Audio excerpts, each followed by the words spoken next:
Tu sais, quand tu viens de commencer une relation, quand tu rentres dans une relation de couple avec une nouvelle personne, il y a des questions qu'il faut poser. Le problème, c'est que ces questions fâchent un peu. Donc, ça veut dire quoi? Ça veut dire que d'un côté, il y a certaines personnes qui vont avoir peur de les poser. Et de l'autre côté, il y a des personnes qui vont pas vouloir répondre à ces questions-là. Pourquoi? Parce que c'est des questions qui fâchent. Mais le problème, c'est qu'il faut absolument que tu poses ces questions-là. Parce que si tu ne poses pas ces questions et tu n'as pas les réponses claires venant de la personne que tu as en face de toi, tu risques de te retrouver par la suite dans une situation qui ne te conviendra pas, une relation qui ne te conviendra pas. Donc, il faut absolument que tu poses ces 3 questions que je vais te présenter là, maintenant, tout de suite. Ce que je t'invite à faire, c'est à rester jusqu'à la fin de cette vidéo parce qu'à la fin, je vais te donner le point le plus important par rapport à ces 3 questions-là, la chose la plus importante à retenir. Et avant de commencer, comme d'habitude, abonne-toi à la chaîne si ce n'est pas fait. Abonne-toi à la chaîne si ce n'est pas fait. Mets la cloche pour recevoir les notifications. Tu viens, tu regardes les vidéos, tu t'abonnes pas. Faut s'abonner, il faut suivre. Nous, on démarre tout de suite. La première question à laquelle il faut que tu aies une réponse, donc la première question qu'il faut que tu poses et qui peut fâcher, c'est est-ce qu'on est exclusif, toi et moi? Donc, en fait, à cette question-là, il n'y a pas plusieurs réponses possibles. Est-ce qu'on est exclusif, oui ou non? Et là, concrètement, c'est une question qu'il faut poser autant que tu sois un homme qu'une femme. Parce que ça, souvent, on va dire que ouais, c'est les femmes qui doivent poser ce genre de questions parce que les hommes, patati patata, arrêtez ça. Concrètement, tu rentres en couple dans une relation avec une personne. Si tu ne poses pas la question, qu'est-ce qui risque de se passer? Tu laisses le flou. Tu laisses le flou. Il y a des personnes qui peuvent vraiment te dire, ah ben écoute-moi, tu ne m'as pas posé la question. Donc voilà, pour moi, c'était évident qu'on n'était pas forcément dans une relation exclusive. Alors que peut-être que cette personne, peut-être que c'est vrai, mais peut-être que cette personne-là, elle savait très très bien que toi, dans ta tête, tu voulais une relation exclusive avec cette personne-là. Tu comprends? Donc ça, c'est vraiment la première question qu'il faut que tu poses à tout prix. Est-ce qu'on est exclusif, toi et moi? Est-ce qu'il y a quelqu'un d'autre qui est dans les parages ou bien il n'y a que toi et moi? Voilà. Deuxième question qui fâche et qu'il faut à tout prix poser, on en est où, toi et moi? Alors ça, ce n'est pas une question que tu dois forcément poser dans toutes les relations. Pourquoi? Parce que des fois, c'est très très clair. Des fois, vous avez déjà établi où est-ce que vous en êtes. Mais il se passe des fois que tu rencontres une personne, vous commencez à vous parler, vous vous voyez, bam, maintenant, il y a un rapport physique. Donc, vous vous embrassez ou un truc comme ça. Et puis là, il n'y a rien qui est dit. Donc, ça veut dire que vous continuez à vous voir comme ça, mais il n'y a rien qui a été établi de façon orale, de façon concrète, factuelle, tu comprends? Juste, vous vous êtes vus, il s'est passé quelque chose, mais personne ne dit rien après. Donc ça peut encore une fois semer le doute. Parce que toi, peut-être que dans ta tête, tu vas te dire, ah ben puisqu'il s'est passé ça, ça veut dire qu'on est ensemble. Alors que peut-être dans sa tête, l'autre personne, elle n'en est pas du tout là. Elle s'est dit, écoute, il s'est passé ce qui s'est passé, voilà, ça s'est passé, et puis voilà, advienne ce qui arrivera, pour moi, je continue de faire ma vie. Donc ça, c'est des questions qu'il faut clairement poser. Où est-ce qu'on en est, toi et moi? Tout simplement. C'est pas une question où c'est difficile de répondre. Si tu commences à parler avec une personne, tu lui poses cette question-là, elle commence à devoir beaucoup réfléchir. Ça sent mauvais. Ça sent mauvais.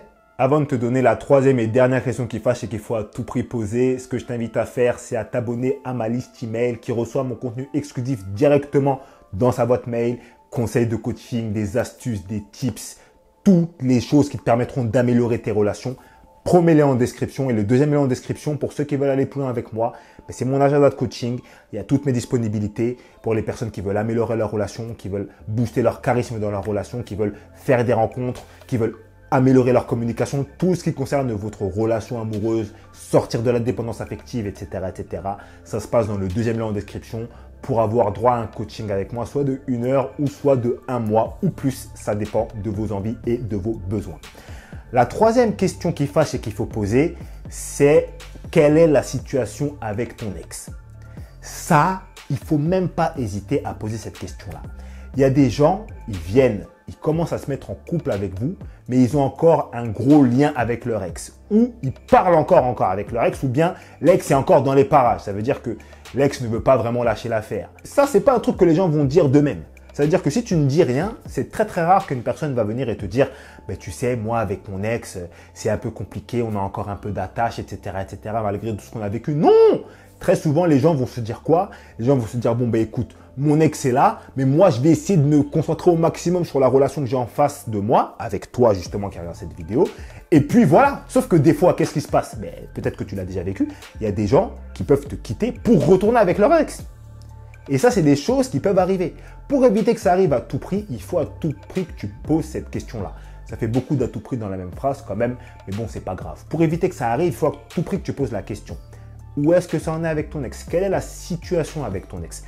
Moi, je suis d'avis qu'il faut parler du passé des gens. Si une personne, elle arrive dans ta vie, elle ne veut pas te parler de son passé, moi, ça m'inquiète. Personnellement, moi, ça m'inquiète. Qu'est-ce que tu as à cacher? Tu vois, qu'est-ce que tu as à cacher? Ça veut dire quoi? Moi, je vois ça en louche.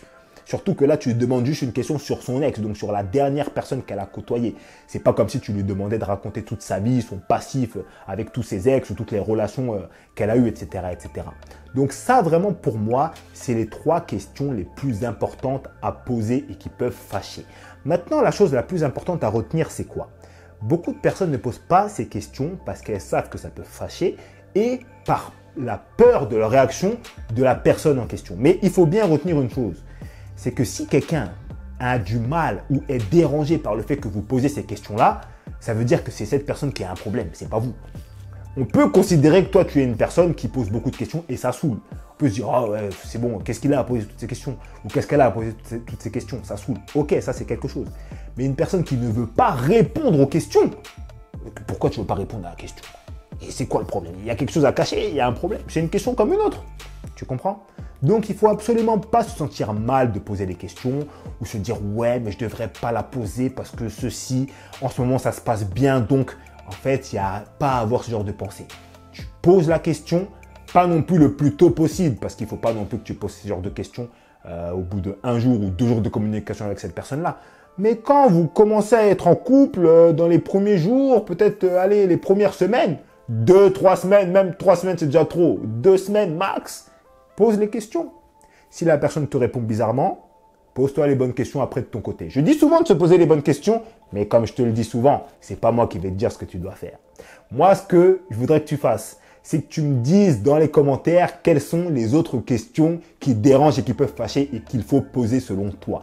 Et pour terminer, je t'invite à regarder cette vidéo qui pourra grandement t'aider dans ce domaine-là. Je te laisse là, je te souhaite une excellente soirée. Salut à toi et à la prochaine.